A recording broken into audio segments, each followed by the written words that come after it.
Maligayang pagbabalik mga kasolid, WBO latest update. Casimiro, binaklasan na, nilaglag pa. Casimiro versus TJ Doheny na. Ryan Garcia, delikado sa laban na. Iyan ang ating pag-uusapan mga kasolid. Isang like naman muna dyan na para sa ating unang balita. King Ryan Garcia, delikado nga sa laban na. Bukas nga ay mapapalaban itong si Ryan Garcia kontra dito kay Oscar Duarte. Isang mabigat na laban para kay Ryan. Tumimba nga itong si Ryan Garcia ng 143 pounds. Samantalang itong si Duarte naman 142.8 pounds. Nagbigay naman ng pahayag itong si Oscar De La Hoya at sa tingin niya ay alanganin si Garcia sa bakbakan. Pero kung sakaling mananalo nga daw si Ryan Garcia, kagad naman niyang ikakasa ang bakbakan kung sino ang mananalo kay Devin Haney kontra Rob Rice. Mabibigat na laban ang itinatapat kay Ryan. Sana nga ay makuha ang panalo bukas kontra Mexican boxer Oscar Duarte. Albet on Ryan Garcia mga kasolid sa bakbakang ito. Sa kabilang balita naman mga kasolid, Wonderboy Carl James Martin rank number 8 na sa WBO at kung sakaling nga may papanalo nito ang laban kontra dito sa Thai boxer na si Chai Wat at makukuha ang WBO Global Super Bantamweight title, siguradong aangat pa sa ranking itong si Wonderboy.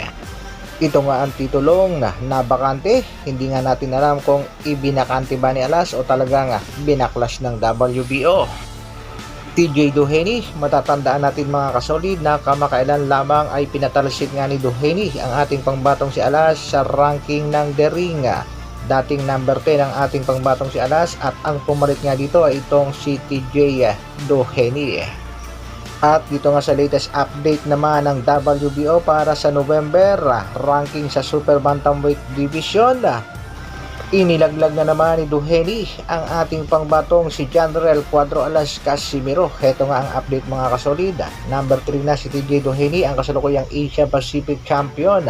Samantalang ang ating pangbatong si Alas bumagsak sa rank number 4. Matatandaan nga natin na nag-request itong Treasure Boxing Promotion para gawing mandatory nga ang ating pangbatong si Alas dito sa WBO upang mapalapit nga yan sa inaasam na laban kontra Japanese monster na Naoya Inoue. Pero ang nangyari mga kasolid, binaklasan na nga ng WBO Global title, inilaglag pa sa ranking. Tila nga na pagkakaisahan, na pag-iinitan at na politika nga ang ating pangbatong ng isang angas ng Pinas na si Cuadro Alas. Kaya ang magandang gawin siguro ng Treasure Boxing Promotion, ang promoter nga ng ating pangbatong si Alas, ay maikasaang bakbakan kontra nga dito kay TJ Doheny na kasalukuyang number 3 na sa ranking ng WBO. At kung sakali nga makakasaang bakbakang ito at mananalo ang ating pangbatong si General Casimiro, muling makakabalik sa ranking ang nag-iisang angas ng Pinas.